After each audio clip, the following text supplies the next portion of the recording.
Okay, good day everyone. This is welcome to another video lecture series on Physics 2. So today's discussion will be on current, resistance, and electromotive force. Okay, so for today's video lecture, we will be you will be presented with the following topics: the relationship of current, resistance, and electromotive force. The definition of current, the direction of current flow, drift velocity, and current density. Next would be the definition for resistance, coding of resistors, the difference between resistance and resistivity, and further discussion on resistivity, resistance, conductivity, the relationship between resistance and temperature, and finally at this last part we will have the electromotive force, internal resistance, and power. Okay, so for the first topic we have the relationship of current, resistance, and electromotive force. Okay, so as illustrated here, this is a general sense of the basic idea of how any electrical element would operate. So the idea here is that you have a power source, which is normally a battery or a cell or an outlet, and from battery, the purpose of the battery is to provide a push on the charges, which is we perceive as an electromotive force. So what happens is that the battery actually pushes the charges along a certain line or along a certain direction, and this certain direction is referred to as the conducting path of the charges that are pushed by the power source. Okay, so for a complete sense of this how this works, it's not only that that the idea is that the battery would push on the charges along the conducting path, but in order for any electrical circuitry to operate, the circuitry should offer some sort of resistance.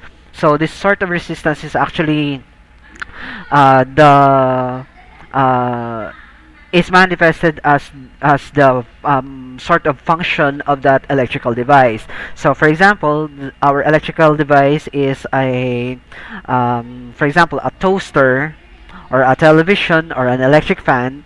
So, the the idea for the operation of that electrical device, once we have connected that electrical device to a power source, the power source would provide the flow of charges along the conducting path, and the electrical device would offer a sort of resistance in order to get energy from the power source, and that energy coming from the power source would serve the electrical device for whatever function or purpose the electrical device is for. So, for example, if the electrical device is an electric fan, so what the electric fan does is to get electrical energy from the flowing charges and convert this electrical energy into mechanical energy so that it would power the fan, the rotating fan, so that it could provide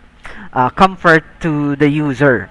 So that's the overall idea of what is presented in this diagram. The battery serves as a source of the electromotive force.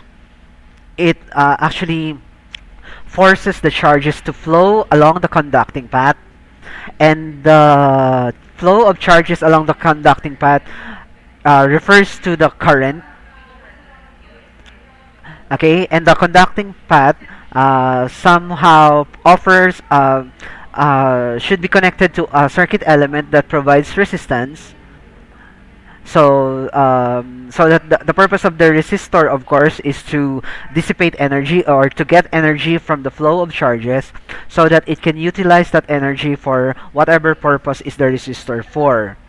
Now, of course, the idea here is that in order for the battery to provide a steady flow of charge along the conducting path, the battery should provide enough power to push on the charges towards this direction.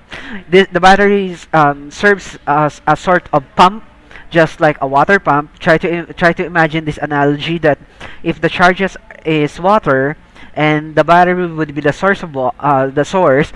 The battery serves as a pump of the water so that the water would flow. Now, of course, the higher the pressure that is pumped from the source, the greater the flow of water along the conducting line. So, in essence, using the same analogy, if we have a higher power source, it would pump greater number of charges that along the conducting path, thus providing a greater amount of current. Now, the idea of the resistor is to resist. The purpose of the resistor is to resist or to oppose the flow of charges along the conducting path, so that it could get energy from the energy provided by the current. Of course, the relationship is that the greater the resistance provided by our resistor, the lesser the current. So this is the relationship among these three elements. The greater the electromotive force, the greater the current. The greater the resistance, the lesser the current. So the purpose of the electromotive force is to provide current. The greater the electromotive force, the greater the current. The purpose of the resistor is to resist so that it would oppose the flow of current. So the greater the resistance, the lesser the current. Okay. Now let's focus more on the idea of current. So what is a current? A current is simply a flow of charges along a conducting path. So charges in motion from one region to another is called electric current. It is denoted by the letter capital I, and the standard international standard of unit for the current is capital letter A for ampere, in honor of the French scientist André Marie Ampere. Okay, so by definition, charge is simply the measure of current is simply the measure about the amount of charge per unit time. So mathematically, this is expressed as Q, where Q represents the total amount of charge that flows within a given region of a conductor, divided by the time it takes to flow from one end of the conductor to the other end. So Q is the magnitude of the charge, and T is the time interval each particle moves a specified distance. Okay, so in terms of unit, the unit of charge is the charge is coulomb, and time is seconds. So 1 coulomb per second gives us the unit 1 ampere. Okay, so let's talk about the direction of the current flow. Okay, so what we see here is that we have in illustration A, we have a portion of a conductor. So what we see here are positively charged particles that flows in a given direction, provided that it is being pushed by an established electric field within the region of this within the region of this conductor. Try to notice in the illustration that we have the direction of the electric field as moving as established in a direction from left to right. Okay, so this means the actual electric field is provided by the ends by charge established charges at the ends of the conductor. Specifically at this left end, the terminal that is providing the electric field is actually positively charged. We know that this end is positively charged because the direction of the electric field is towards this direction. Also, it could also be equally possible that the other end, the right hand end of the conductor, is negatively charged, simply because the direction is still the direction of the electric field is towards this direction from left to right. So this means if the right end of the conductor is more negative, and at the same time that the left hand end of the conductor is more positive, then that means if there are positively charged particles that are within the conductor, the natural tendency of the positively charged particles is to move towards this direction, in this in this general direction, simply because the more positive end, left hand end of the conductor, uh, repels the positively charged particles. So the tendency is for like charges to repel. So if this is more positive, uh, this is more positive and the charges here are positive, so the tendency in between the left hand end of the conductor and the positively charged particles is for them to repel, so that the natural tendency is for the charges to move towards this direction from left to right in the diagram.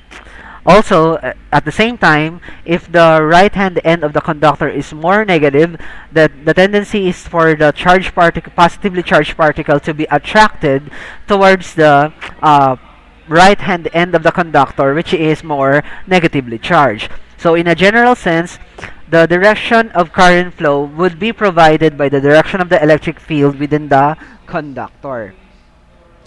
And this direction of the positively charged particle, we define this as the conventional current.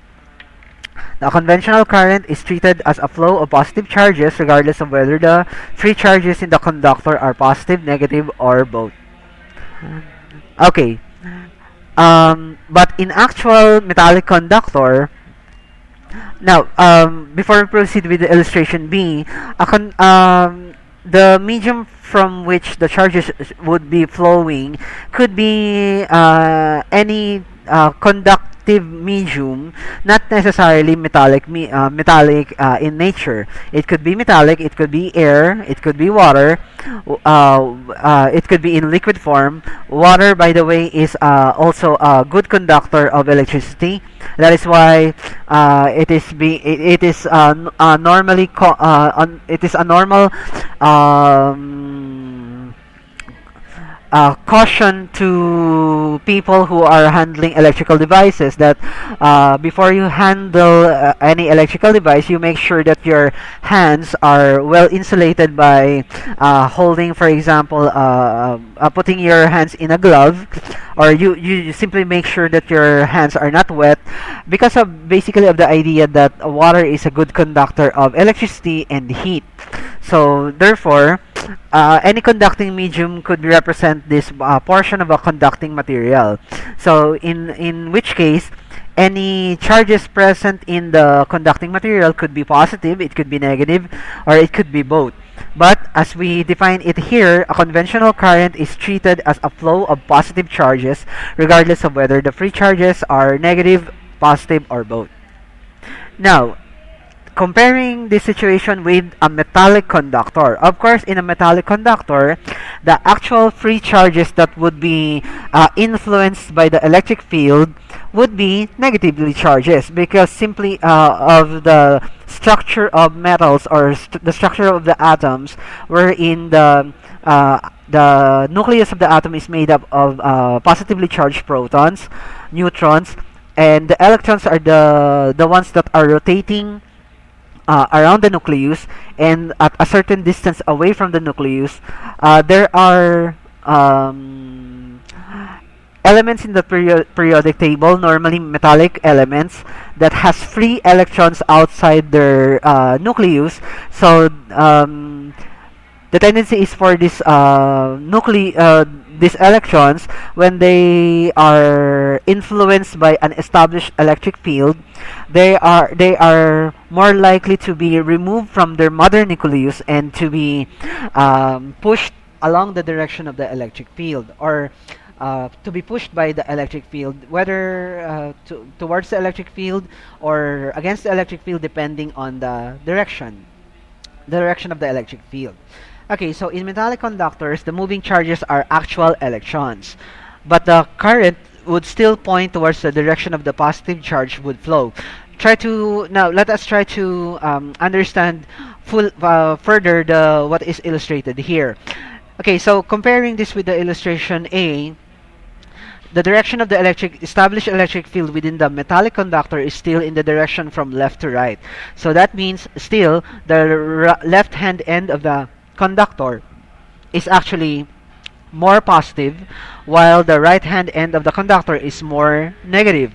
So the tendency, if the right left hand end of the conductor is more positive, the tendency is for it to attract negatively charged free electrons within the metallic conductor.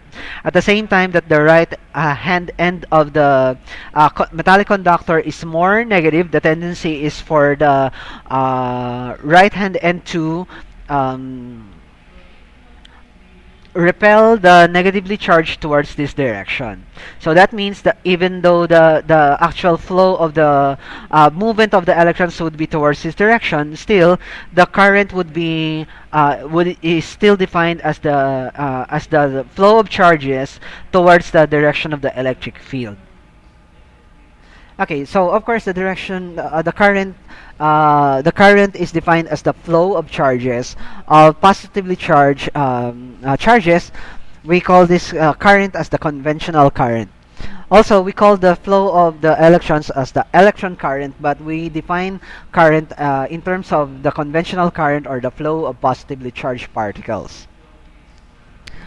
Okay, so let's talk more on drift velocity and its relationship to current and current density. Now, suppose there are n number of moving charged particles per unit volume in a given conductor.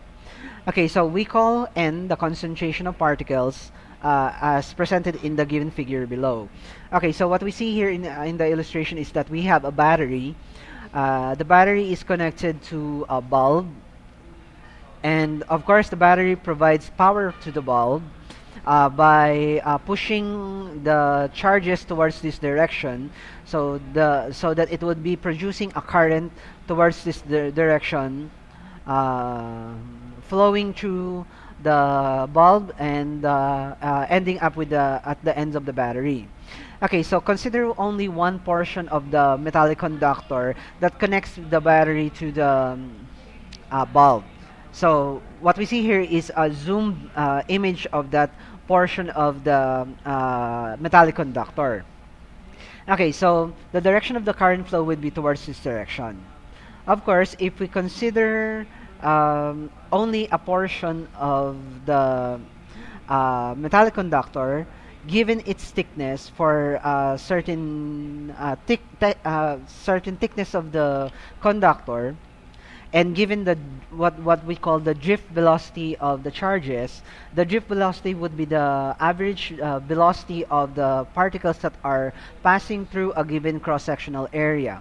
Of course, the area would provide the thickness of the conductor.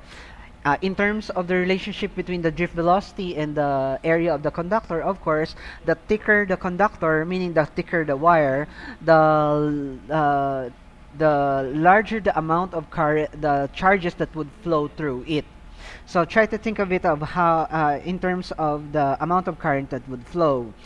Um, Basically, if we try to make an analogy between current and, for example, what we have used as an analogy a while ago, comparing, for example, water, the flow of water along the tube lines and the flow of current.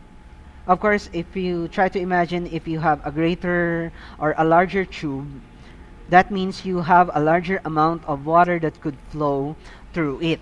So that means, comparing that with our conductor here, that means the greater the thickness of the wire, you have a greater cross-sectional area for the wire. That means that you have a greater number of charges that would be flowing towards the cross-sectional area. Okay, so that means in effect, you have a greater number of charges that would flow through the conductor at a given unit time. So that means you have a greater number of a greater current that would flow. Of course, that means in the opposite sense that the thinner your wire is, the lesser the current that would be flowing. Just like in water, if you have a smaller tube, you have lesser water that would be flowing. If you have a greater or a larger tube, you have a greater number of volume of water that would be flowing. So the same idea applies also to current. If you have a thicker wire, you have a greater number of current because of a greater number of charges that would be flowing, while a thinner wire uh, provides a lesser current because of lesser number of charges that would be allowed to flow for a given for a smaller unit cross-sectional area. Okay, so of course the current would be provided by the amount of charge, how much charge it is, which is provided by the product of n number of charge times the given charge. This n times q provides the total number of charges that would be flowing across the given cross-sectional area of the wire. Now, velocity times the area provides us with the uh,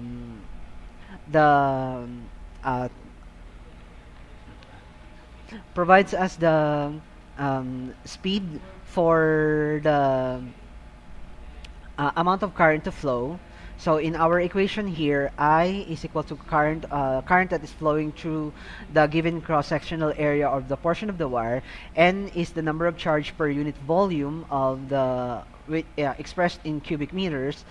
Q is the given charge, and V is the drift velocity in meter per second, and area is expressed as meter square. So if you try to see it here in the illustration, given the circular shape of this conductor, the face of the conductor is circular in shape, so that is given as the area of the face of the conductor, and given the thickness of the this portion of the wire, which is provided by the product velocity times time. We know that velocity is distance over time. So in order to compute for distance, we just cross multiply time with velocity. So this means this is actually the thickness or length. So the amount that of charges that will be contained within this given length multiplied by the face, the area of the face of the conductor, gives us the volume of the charges that is confined within this specific thickness, and that provides us what we call the current density that is provided by the battery for a certain unit of time. Now the area is of course given by pi d square over 4, which is the diameter of the thickness of the wire divided by 4. Okay, so current per unit cross-sectional area is referred to as the current density. It is denoted by J, and its SI unit is ampere per square meters.